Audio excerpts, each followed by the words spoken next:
நாம் யாரை ஜெயிக்க வேண்டும்? தேவனை. எப்படி ஜெயிக்க வேண்டும்? மெய்யான அன்பினால். யாக்கோபும் அப்படித்தான் ஜெயித்தான். யாக்கோபு பரிசுத்தவான் அல்ல. அவன் தந்திர செயல்கள் நமக்கு தெரியும். அவனை தேவன் எப்படி ஏற்றுக்கொள்வார்? மாட்டாதானே? நம்மையும் தேவன் ஏற்றுக்கொள்ள முடியாதுதான்.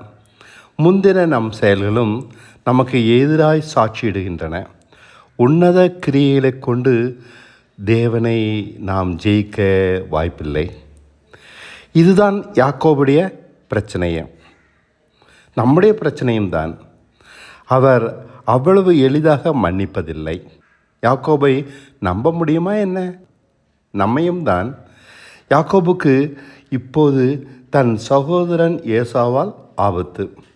அதனால் அவன் தேவனிடம் உதவி கேட்கிறான். அவர் எப்படி உயிர் பிச்சை தருவார்? மனம் போல நடந்துவிட்டு ஆபத்தில் கூப்பிட்டால் அவர் எப்படி திரும்பி பார்ப்பார்? மாறாக அவன் தன் சகோதரனிடமிருந்து காப்பாற்றும்படி கேட்கவில்லை. ஏசா பெற வேண்டிய புத்திர சுகாரத்தையே கேட்கிறான். இப்போது அவனுக்கு முக்கியம் தேவ அங்கீகாரம், மன்னிப்பல்ல. என்னது? அவனையே நம்பாத அவர் இதெப்படி தருவார்? இதை தர இவனிடம் என்ன தகுதி இருக்கிறது? தகுதி வேண்டுமல்லவா? பாவியான நாமும் கூட நித்திய ஜீவனை கேட்கிறோம், ஓட்டை பானையை வைத்து கொண்டு. தூரப்போ என்று தானே துரத்தி விடுவார். நன்னடத்தை வேண்டுமல்லவா? குறைந்தபட்சம் தேவன் அவனோடு உடன்படிக்கை செய்ய ஆபிரகாம் ஈசாக்கு போல தியாகமான வாழ்க்கையாவது இருக்க வேண்டுமல்லவா? இரண்டும் இவனிடம் இல்லையே. நம்மிடமும் தான். நடத்தையும் இல்லை, தேவ சித்தமான தியாகமான வாழ்க்கையும் இல்லை. எப்படி நித்திய ஜீவன் தருவார்? நீ பந்தயத்தில் முதலில் ஓடி வராவிட்டாலும் பரவாயில்லை, சரியாக ஓடாத உனக்கு எப்படி விருது தர முடியும்? தகுதி இல்லையே. நம் நிலையம் இதேதான். தகுதி அடிப்படையிலேயே நித்திய ஜீவன் தரப்படுகிறது. ஆபிரகாமோ ஈசாக்கோ முழுக்க பரிசுத்தவான்கள் இல்லை என்றாலும் அவர்கள் தங்களையே தியாகம் செய்து தேவசித்தம் செய்தார்கள். இந்த உண்மையினால் அவர்களுடன் தேவன் உடன்படிக்கை செய்கிறார்.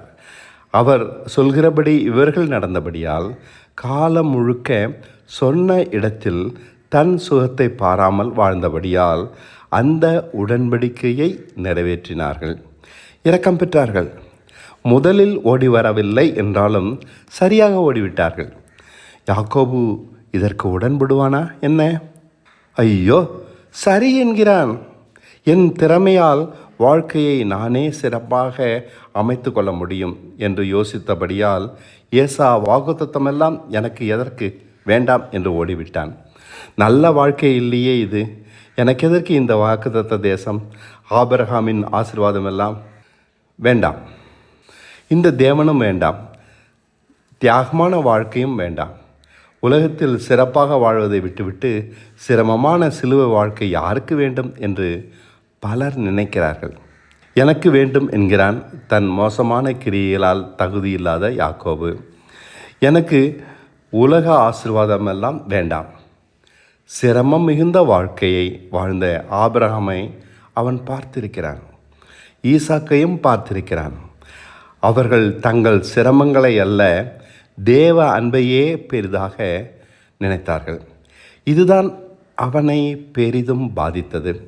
ஆதலால் ஏசாவை போல உலக ஆசீர்வாதம் தேடி ஓடவில்லை, சிரமமான ஆசீர்வாதமே வேண்டும் என்று தேவனிடம் கேட்கிறான். ஆபிரகாமை போல கஷ்டப்படுகிறேன், அவரை ஏற்றுக்கொண்டது போல என்னையும் ஏற்றுக்கொண்டால் போதும் என்கிறான். என்னோடு உடன்படிக்கை பண்ணும்.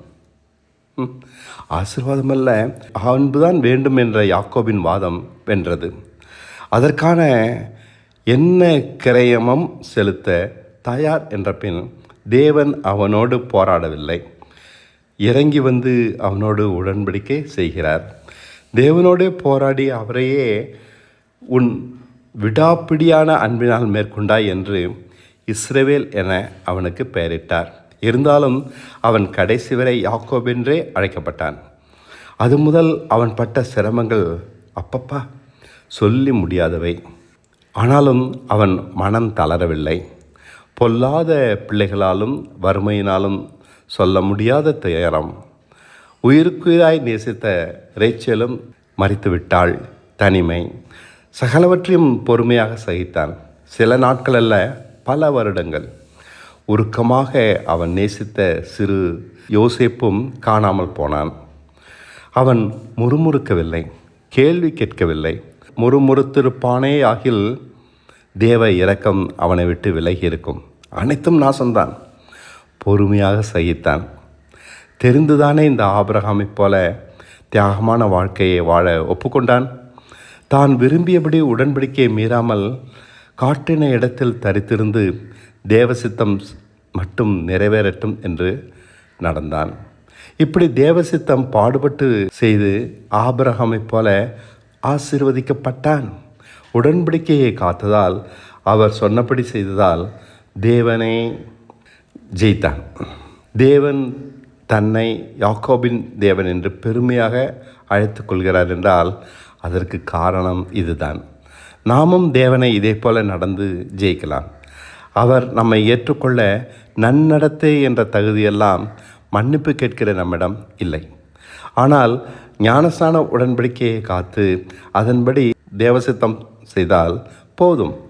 அது எவ்வளவு சிரமமாக இருந்தாலும். சிலுவை உயிர் அவஸ்தை தான். உன்னை நீ வெறுத்து என்று இயேசு சொல்வதிலிருந்தே அந்த கொடுமையை புரிந்து கொள்ளலாம். நாம் சிலுவை என்ற தியாகமான உடன்படிக்கையை தேவனோடு செய்திருக்கிறோம். நம் கிரியைகளை பார்த்து தேவன் நம்மை ஏற்றுக்கொள்ள முடியாதென்றாலும் நமக்கு தேவன் அனுமதிக்கிற இந்த தியாகமான வாழ்க்கையை வாழ்வதை பார்த்து ஏற்றுக்கொள்வார். நமக்கு விருப்பமான வாழ்க்கை இதில் இல்லை. ஆசீர்வாதம் தேடி ஓடி வருபவர்கள் இந்த வாழ்க்கையை ஏற்க மாட்டார்கள். ஏசாவைப் போல புறந்தள்ளுவார்கள். நாம் மட்டும் எப்படி ஏற்றுக்கொள்வது? அன்புதான் காரணம். தேவன் மேல் வைத்த அன்பு. அதுதான் நமக்கு தகுதி இல்லாவிட்டாலும் தேவனை பணிய வைக்கிறது. எவ்வளவு கஷ்டமானாலும் பணிந்து ஏற்று நடக்கிறோமே, அதுதான் அவரை உருக்கி விடுகிறது. நாம் நம் தியாகமான அன்பினால்தான் தேவனை ஜெயிக்கிறோம். வேறெந்த தகுதியும் நமக்கு இல்லை. தேவனை இப்படி தான் ஜெயிக்கலாம். அன்பினால் ஜெயிக்காத எவனுக்கும் அவர் நித்திய ஜீவனை தருவதில்லை.